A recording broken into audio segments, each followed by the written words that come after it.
Hello everyone. আজি আমি আলোচনা কৰিম DME আৰু DHS এক্সামত আহিব লগা কেইটামান গুৰুত্বপূৰ্ণ GK question. First question. Naren Sridhar Bandre was a Naren Sridhar Bandre এজন কি আছিল? এই ব্যক্তিজন ইয়াতে অপশ্যনবিলাক দিয়া আছে আপোনালোকৰ। Option A painter, option B actor, option C playwright, option D author.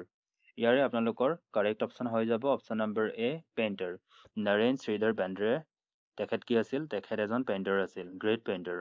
Question number 2, who was Nasifa Ali? Nasifa Ali কোন আছিল? নাছিফা আলী, ইয়াতে অপশ্যনবিলাক চাওঁ আমি। Chairman of children film society, option number B chairman of censor board, option C chairman of CRY, option D none of the above. ইয়াতে correct অপশ্যনটো হৈ যাব আপোনালোকৰ option number A is the correct option, chairman of children film society. Question number 3.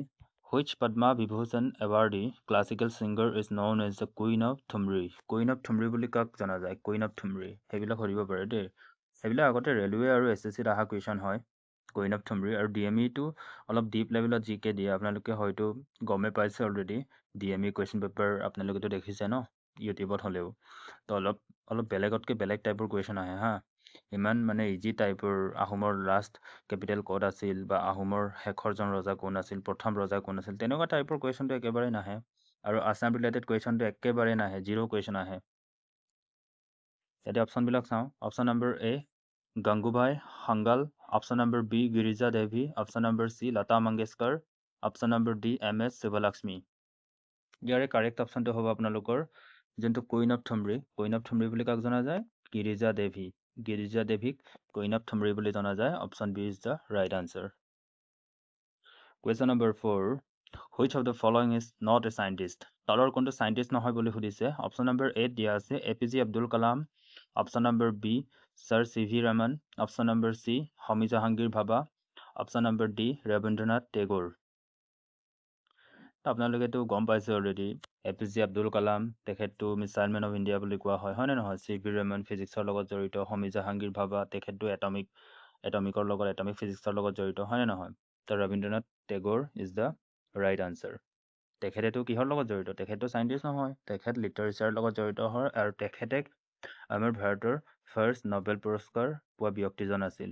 1913ত তেখেতে first Nobel prize পাইছিল আমাৰ ভাৰতৰ পৰা। আৰু কোনখন লিটাৰেচাৰৰ বাবে পাইছিল তেখেতে পাইছিল গীতাঞ্জলিৰ বাবে তেখেতে 1913ত নোবেল প্ৰাইজ পাইছিল। Question number 5. The nightingale of India was given to Sarojini Naidu by. ইয়াতে আমিতো গম পাওঁ অলৰেডি সৰোজিনী নাইডুক নাইটিংগেল অফ ইণ্ডিয়া বুলি কোৱা হয়, হয়নে নহয়? নাইটিংগেল উপাধিটো কোনে দিছিলে? সৰোজিনী নাইডুক। অপশ্যন দিয়া আছে option A Jawaharlal Nehru, option B Subhash Chandra Bose, option C Mahatma Gandhi, option D Rabindranath Tagore. ইয়াৰে কাৰেক্ট অপশ্যনটো হৈ যাব আপোনালোকৰ option C is the correct answer. Option C Mahatma Gandhi.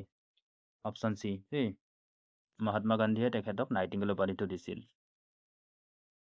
Question number 6. Who is known as the father of Indian architecture? আমাৰ ভাৰতৰ আৰ্কিটেকচাৰৰ ফাদাৰ বুলি কাক কোৱা হয়? অপশ্যন দিয়া আছে option A Raj Rewal, option B BV Doshi, option C Charles Correa, option D Brinda ছমায়া।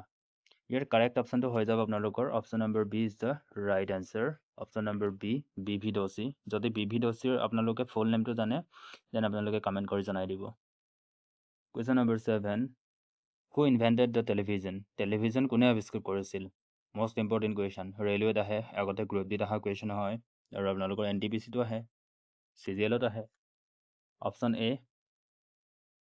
A দিয়া আছে আপোনালোকৰ JL Baird, option B John Napier, option C Shockley, option D চলাছ। ইয়াৰে কাৰেক্ট অপশ্যনটো হৈ যাব option A is the correct answer. JL Baird তেখেতে কি কৰিছিলে? তেখেতে টেলিভিজন আৱিষ্কাৰ কৰিছিল। Question number 8. MS স্বামীনাথন কোন আছিল? আপোনালোকে জানে নেকি? MS স্বামীনাথনকতো আমি সকলোৱে জানো কি বুলি জানো? ফাদাৰ অফ গ্ৰীণ ৰিভলিউশ্যন বুলি জানো, জানোনে নাই? আৰু ইয়াতে অপশ্যনবিলাক চাই লওঁ তেখেতক কি বুলি জনা যায়। অপশ্যন A দিয়া আছে জাৰ্নেলিষ্ট, অপশ্যন B দিয়া আছে N archaeological scientist, option C দিয়া আছে এন ইক'লজিষ্ট, অপশ্যন D দিয়া আছে লিংগুইষ্টিক বেচিছ। ইয়াৰ কাৰেক্ট অপশ্যনটো হ'ব আপোনালোকৰ option number B is the right answer. তেখেত এজন বৈজ্ঞানিক আছিল, আৰ্কিঅলজিকেল চাইণ্টিষ্ট আছিল।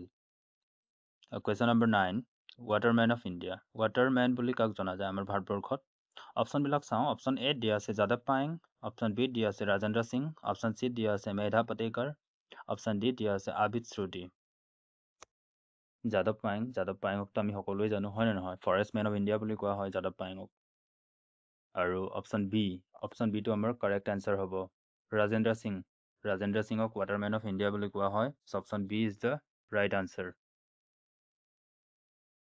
Question number 10 who is known as father of blue revolution father of blue revolution বুলি কাক জনা যায় option number C Hiralal Chaudhuri দেৱকে কি বুলি জনা যায় ফাদাৰ অফ ব্লু ৰিভলিউশ্যন বুলি জনা যায় আৰু ফাদাৰ অফ গ্ৰীণ ৰিভলিউশ্যন বুলি কাক জনা যায় সেইটোতো আপোনালোকে সকলোৱে জানে আগতে আপোনালোকে এডিআৰ কাৰণে পঢ়িছে বা অন্য এক্সামৰ কাৰণে পঢ়িছে তো ফাদাৰ অফ গ্ৰীণ ৰিভলিউশ্যনটো এম এছ স্বামীনাথন তেখেত এজন কি হয় আৰ্কিঅলজিকেল চাইণ্টিষ্ট হয় ঠিক তেনেদৰে আপোনালোকে মনত ৰাখি ল'ব father of blue revolution Hiralal Chowdhury ধন্যবাদ ভিডিঅ'টো শেষলৈ চোৱাৰ বাবে আৰু আপোনালোকে জনাই দিব যদি ভিডিঅ'টো শেষলৈ চাইছে ভিডিঅ'টো কেনেকুৱা লাগিছে আৰু কিবা যদি ইম্প্ৰুভ কৰিব পাৰোঁ তেনে আপোনালোকে কমেণ্ট এটা কৰি জনাই দিব আৰু আপোনালোকক যদি ছায়েন্স ৰিলেটেড আপোনালোকেতো মেইনলি এতিয়া DME DHS এক্সামৰ কাৰণে প্ৰিপেৰেশ্যন কৰি আছে ন তো DME DHS এক্সামৰ কাৰণে মেইনলি আপোনালোকৰ বায়'লজিটো ইম্পৰ্টেণ্ট হয় বায়'লজিৰ বহুত কুৱেশ্যন আহে আৰু বায়'লজিৰ মই 2-3টা ভিডিঅ' অলৰেডি আপলোড কৰিছোঁ তো আপোনালোকে প্লেলিষ্ট